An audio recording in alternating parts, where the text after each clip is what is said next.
it went from more of a momentary thing to something that I eventually recognized as an ability.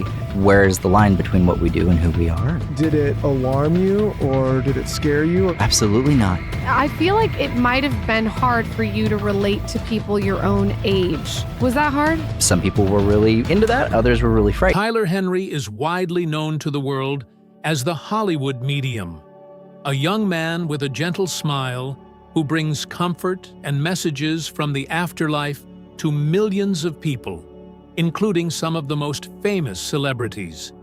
He serves as a bridge between the living and the dead, offering a glimmer of hope to hearts broken by loss. However, behind the television cameras and the emotionally charged spiritual readings lies a life that has been profoundly marked by tragedy. His childhood was not filled with joy, but with deep isolation, as his unique ability made him an outcast among his peers. The pain of losing his first love to cancer carved a permanent scar upon his soul, and his own body has repeatedly betrayed him, leading to life-threatening brain surgeries and a lung that once collapsed beyond easy repair.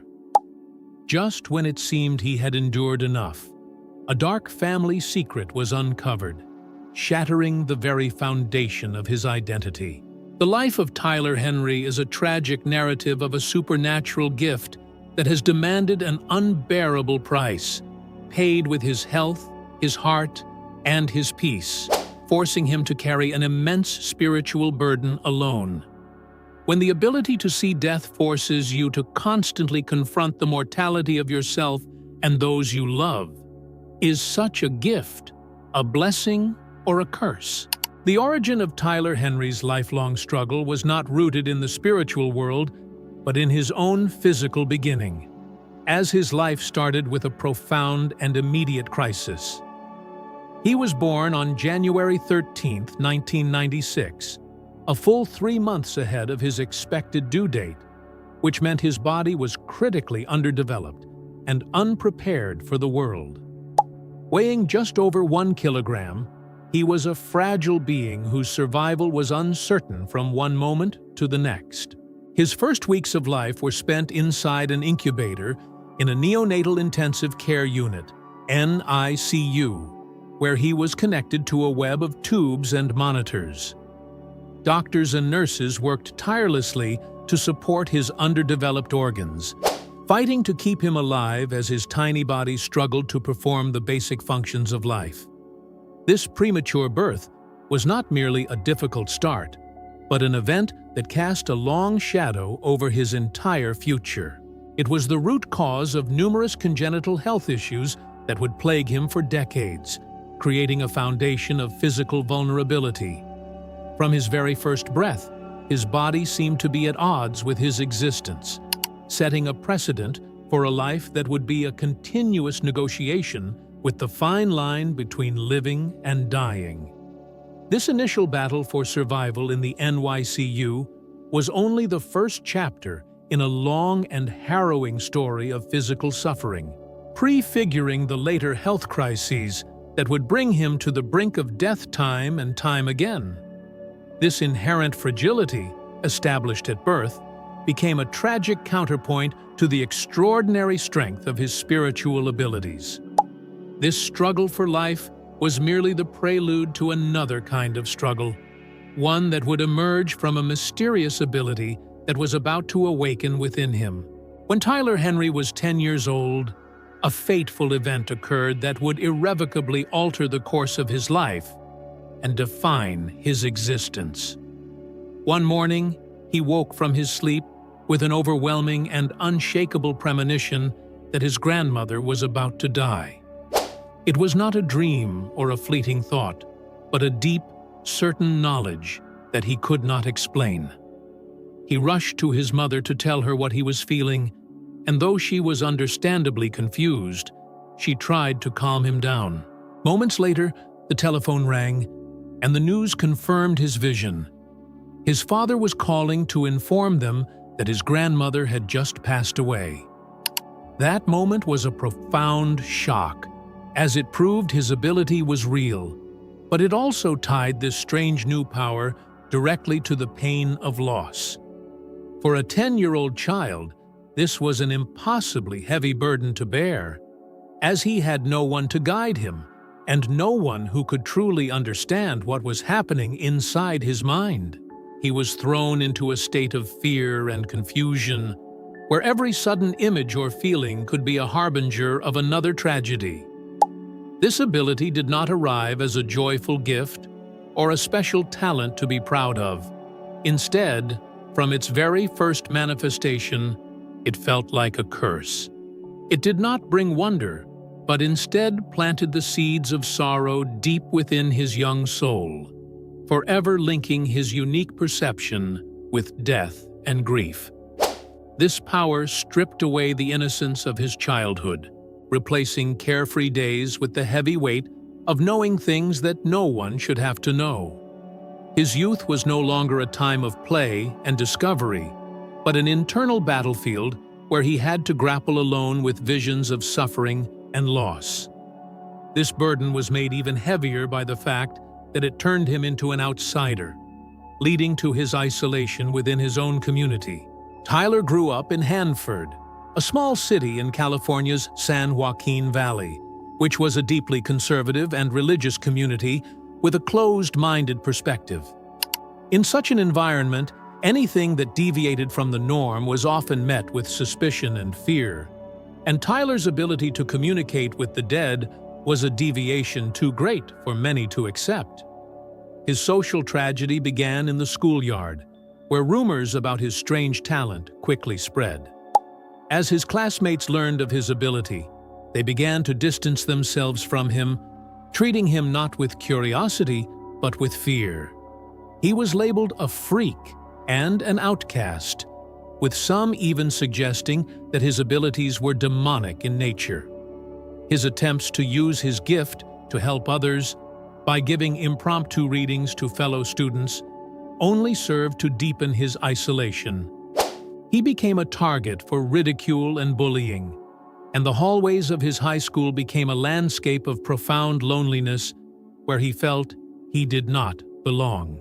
Within the religious context of his town, his gift was not seen as spiritual, but as something sinister, which led to judgment rather than support.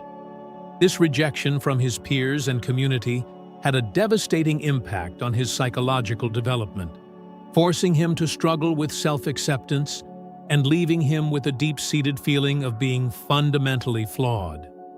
The extreme loneliness he experienced during his formative years planted the seeds for future mental health challenges, creating an emotional wound that would prove difficult to heal.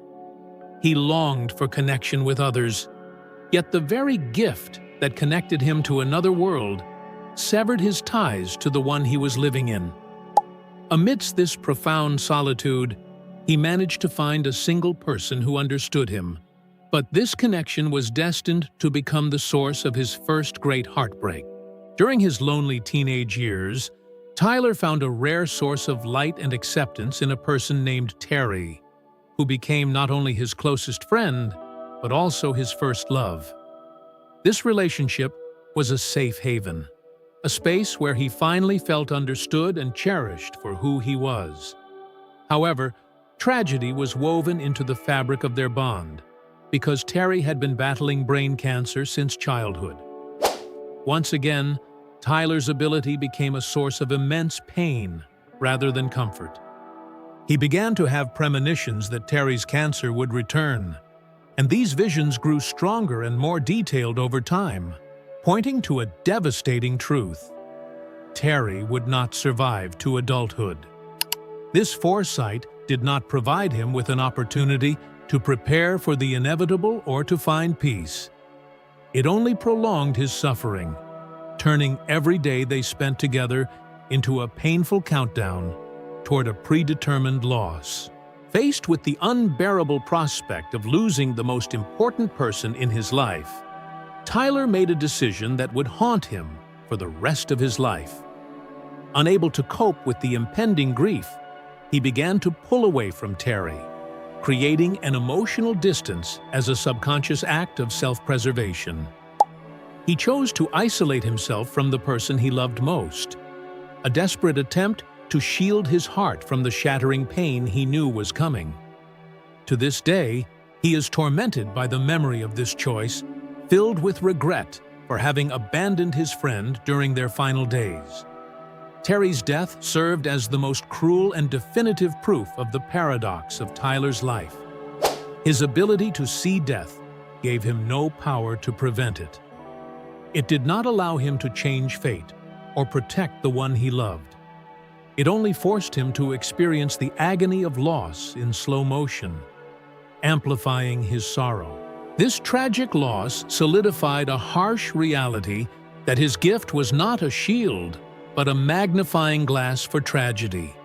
And the next series of tragedies would be directed not at those around him, but at his own fragile body. After enduring the emotional devastation of losing his first love, Tyler Henry's life continued its tragic trajectory as his own body began to fail him in catastrophic ways. The underlying health problems that stemmed from his premature birth finally erupted into a series of life-threatening medical emergencies. The first major crisis occurred shortly after his 18th birthday, when he was diagnosed with hydrocephalus, a dangerous condition where excess fluid builds up in the brain, causing immense pressure on the skull. The cause was an arachnoid cyst, a congenital defect he had carried since birth. He was rushed into emergency brain surgery to save his life, marking his first direct and personal confrontation with his own mortality. For a few years, his health stabilized, but in 2019, disaster struck again. He experienced a sudden, sharp pain in his chest and was taken to the hospital, where doctors discovered he had a severely collapsed lung. He remained hospitalized for 3 weeks as medical staff struggled to treat him, and further tests revealed that his lung tissue was profoundly damaged, filled with what were described as air leaks, making it resemble Swiss cheese. Doctors speculated that this condition was a lingering consequence of a severe and undiagnosed case of COVID-19. Once again, he had narrowly escaped death. However, the year 2025 would prove to be the absolute peak of his health-related tragedies, as his brain, the very source of his extraordinary ability, became a life-or-death battleground. In May of 2025, a scan revealed a dangerous colloid cyst located near the center of his brain, which required his second major brain surgery to remove.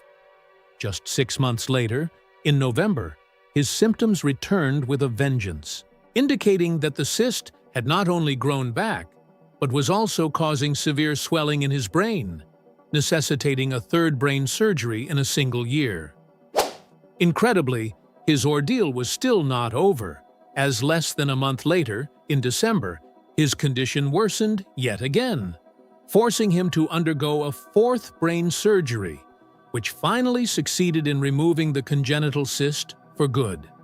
The cumulative effect of these repeated and invasive surgeries was devastating. Tyler was left with severe short-term memory loss, a condition he described as feeling like a goldfish, unable to retain new information for more than a few moments. He was forced to cancel all his public appearances and professional commitments, retreating from the world to allow his body and brain the extensive time they needed to heal. This relentless series of health crises underscored a brutal reality. Tyler's body was in a constant state of betrayal. He was forced to live with the persistent fear of sudden death, a heavy burden for anyone to carry. The irony was agonizing, as his work as a medium demanded immense mental clarity and spiritual fortitude, yet his physical form was fragile and perpetually on the verge of collapse.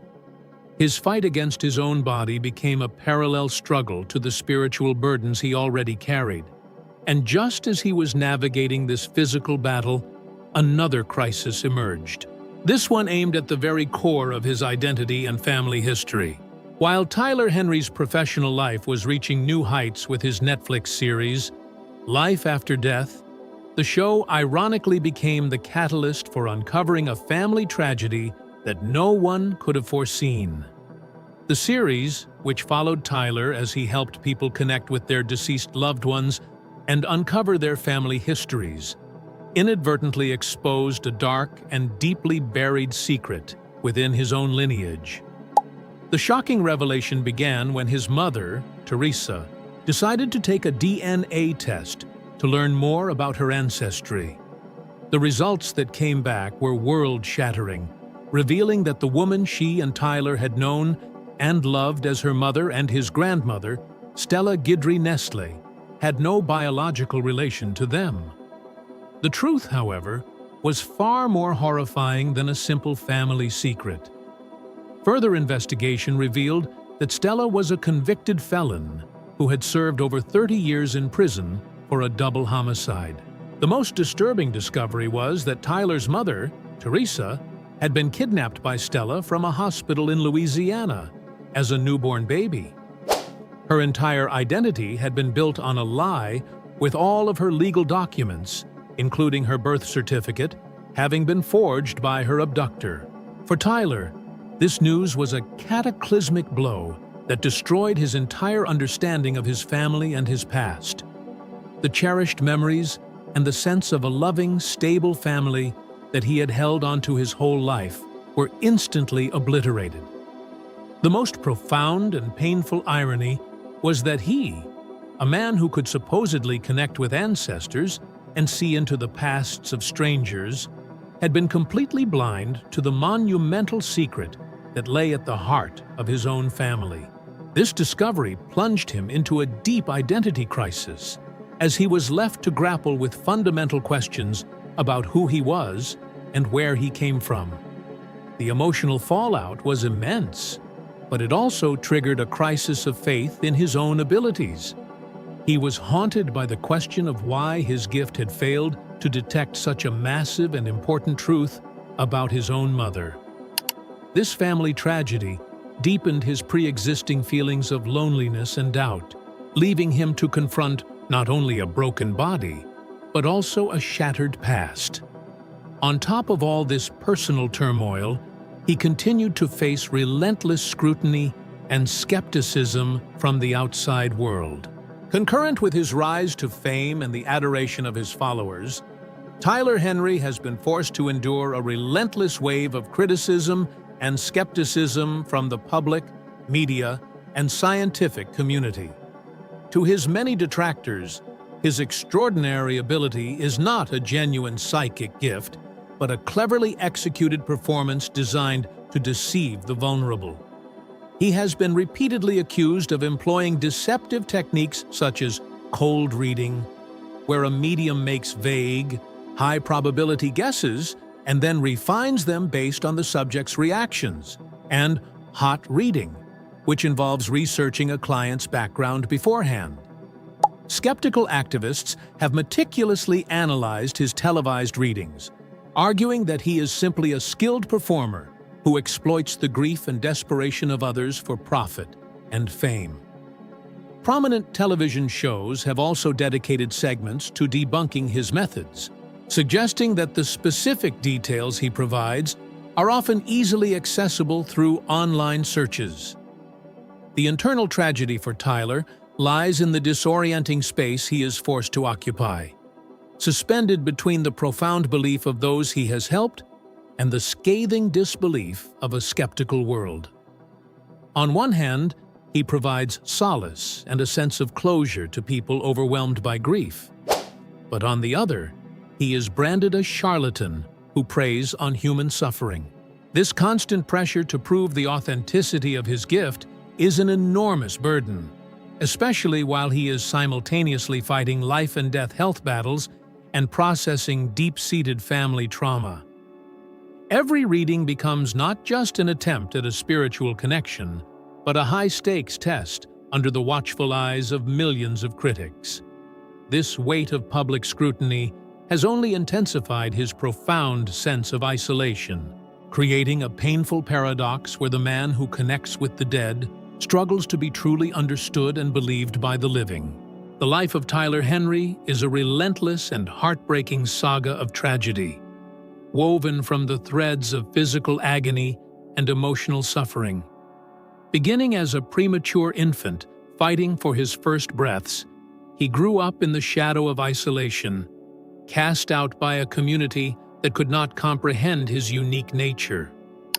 The awakening of his psychic ability brought not joy, but an immediate and enduring association with loss, a pattern that was brutally solidified by the death of his first love. His own body has waged a war against him, forcing him to endure a terrifying series of near-fatal brain surgeries. When it seemed he could bear no more, a devastating family secret emerged from the past, completely demolishing his sense of identity. Through it all, he has had to withstand the unceasing storm of public skepticism, with many viewing his life's work as nothing more than a cruel deception. Tyler Henry stands as a living, breathing testament to the tragic paradox of possessing a supernatural gift. He has dedicated his life to comforting millions about the finality of death, helping them find peace in the wake of loss. Yet, he himself is forced to live in constant proximity to death. The death of his loved ones, and the ever-present threat of his own mortality, stemming from a body that could fail him at any moment. He serves as a beacon of hope for others navigating their grief, all while he is left to navigate his own profound and multifaceted tragedies in solitude. Despite this unimaginable series of hardships, Tyler continues his work with resilience, sharing his story with a raw and unflinching honesty. His life leaves us with a haunting and deeply unsettling question. If a gift demands a price as high as one's health, happiness, and a life defined by pain, is it truly worth possessing at all?